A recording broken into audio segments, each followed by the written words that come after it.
Hi and welcome. We're going to take a look at Melodie, which is the very first piece in Robert Schumann's very famous collection album for the young, op.68. I have a really strong memory of learning to play this piece when I was learning, and it created an impact on me because I really enjoyed it.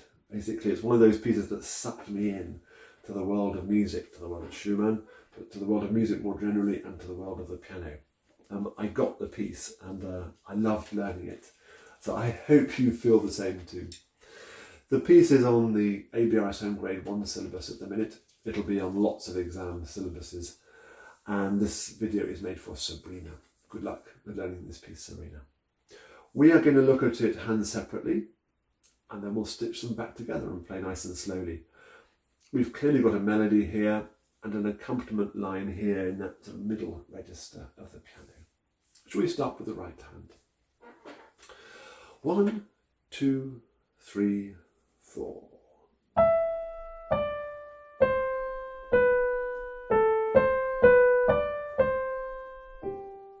So super smooth, those two bars are one phrase. We could have started on the fifth finger, couldn't we?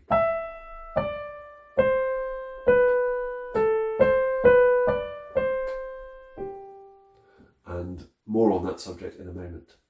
The answer phrase is slightly higher.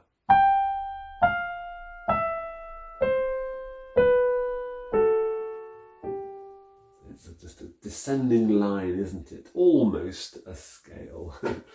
And take that fourth finger over the top, and then two notes together before we end up on the thumb. Keep that line as smooth as we possibly can. Should we do those first two bars now? I'm going to start with the fifth. 3, 4.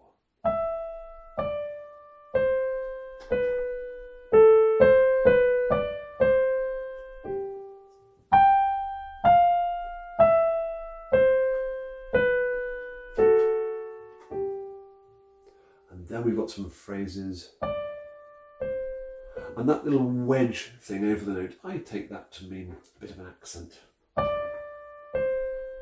Next bar a little bit more, a bit louder I mean, even more.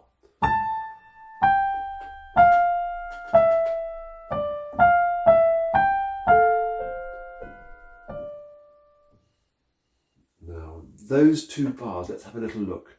From bar 7, quite loud to start with, mezzo forte. As it walks down, gets slightly quieter. I quite like the fourth finger on the F because it paves the way for the fifth on the G. And here, the fourth finger needs to hold on to the F until the last note of the bar. Let's play that one more time.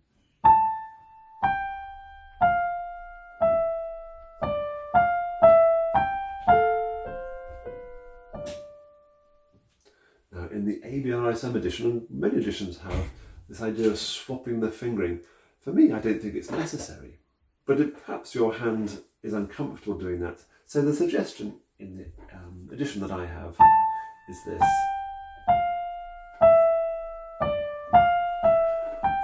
4 and 1 that becomes 5. Notice how I swap finger there. Is it necessary?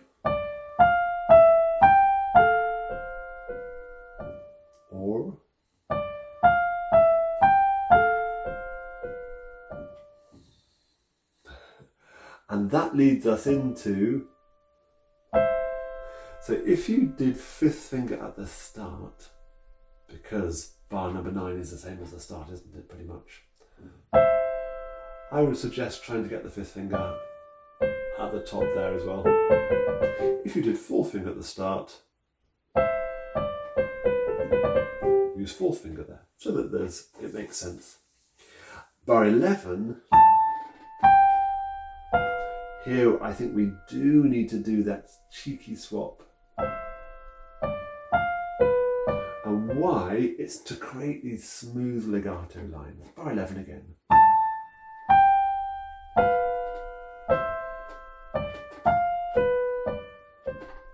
Because without it, without that swap, well, That is an option as well. Notice I tucked it under. Here it is again.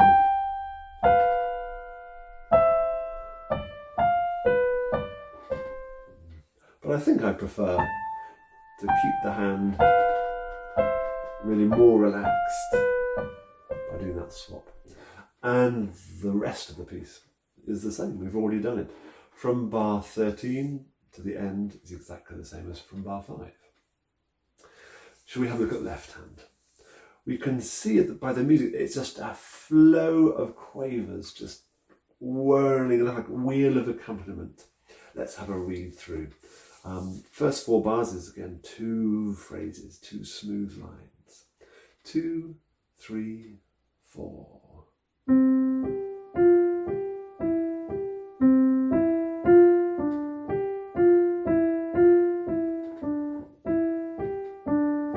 Second finger here will be important.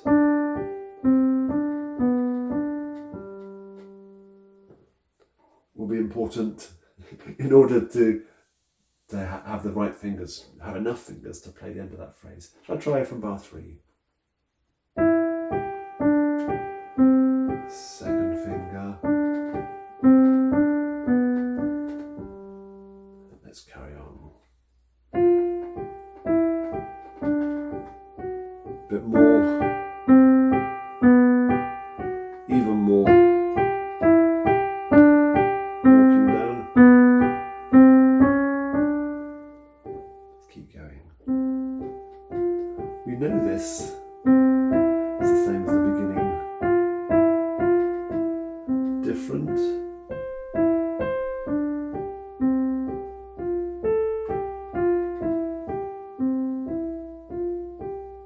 And the rest we already know.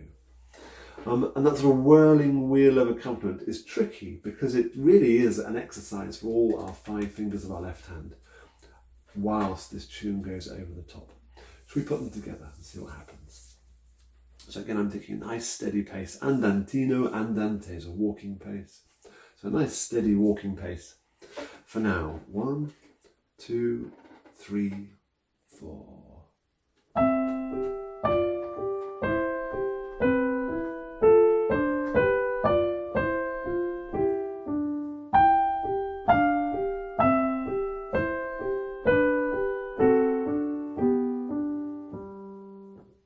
There's a repeat there.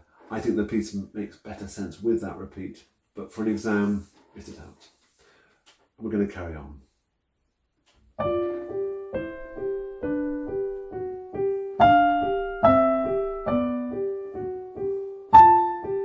Each phrase, each bar there, slightly more.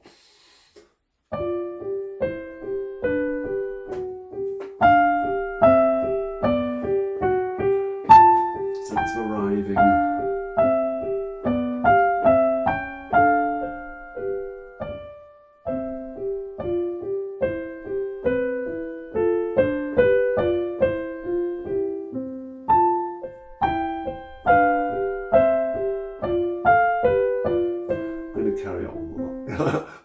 I'm going to carry on, though it's the same as what we've already played.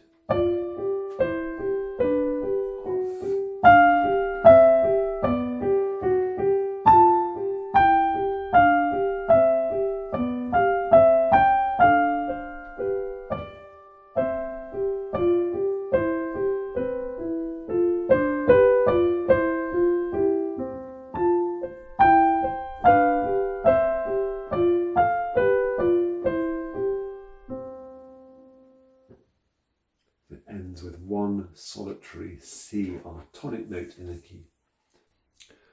Now let's just think what tempo we need this piece to go at for an exam. The editorial suggestion in the ABRSM edition is 88 beats per minute.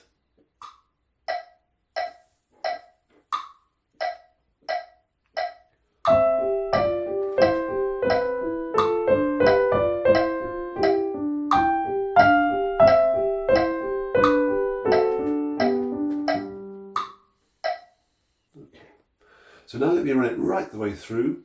That tempo is in my mind, and I am going to play the repeat at the beginning just to be self-indulgent.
solitary lone C at the end there. It's a lovely piece. I hope it creates for you as big an impression as it created for me when I first learnt it.